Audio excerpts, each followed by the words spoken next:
अस्सलामुअलैकुम दोस्तों, soap serial Daula बजे ईंदा नई एपिसोड में छा थींदो ऐं छा थियण वारो आहे।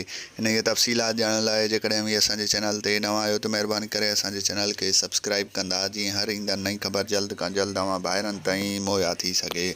दोस्तों हाणे हलूं था ड्रामे जी तफ़सीलात जी तरफ़। तव्हांखे ॿुधाईंदा हलूं त ईंदा नई एपिसोड में नादिश पकिड़िजी वेंदी ऐं उनखां पोइ हुनजो मुड़ुसु हुनखे चवंदो त तूं जेको आहे सो असां सां गॾु हल, तूं पछताईंदीअ। तंहिंखां पोइ नादिश चवंदसि त हाणे मां तोसां वापसि न हलंदुसि। ऐं तव्हांखे ॿुधाईंदा हलूं त तंहिंखां पोइ सोडल कॉल कंदी पंहिंजी जेको आहे सो सौटु उनखे गुलपरी चवंदी त जेको आहे सो अॼु पहिरियों दफ़ो जेको आहे सो मुंहिंजो मुड़ुसु मूंसां ख़ुशि हुयो ऐं मूंसां प्यार सां ॻाल्हाईं ऐं उनखां पोइ मूंसां गॾु मानी खाधईं। तंहिंखां पोइ सोडल चवंदसि त जेको आहे तमामु जल्द अलाह करे त जेको आहे सो तूं हुन सां जेको आहे सो ख़ुशि रहीं ऐं तमामु तोखे उहे ख़ुशियूं मिलनि जेके तूं न ॾिठियूं आहिनि, जेके तोखे तकलीफ़ूं मिलियूं आहिनि।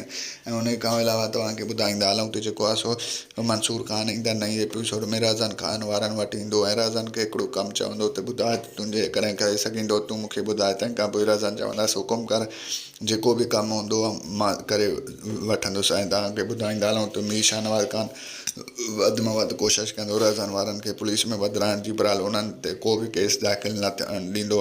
मंसूर ख़ान जेको आहे सो उन केस खे पोइते कराए छॾींदो ऐं उनजो ज़ोर जेको आहे सो हटिजी वेंदो ऐं उन्हनि जे खूननि जो को बि एवज़ न कयो वेंदो।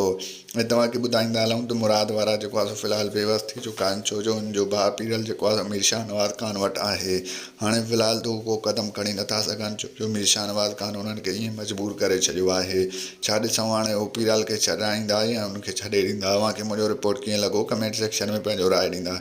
वठंदासीं इजाज़त, मिलंदासीं नए वीडियो में। रखंदा पंहिंजो ख़्यालु, ॾींदा इजाज़त। अल्लाह हाफ़िज़।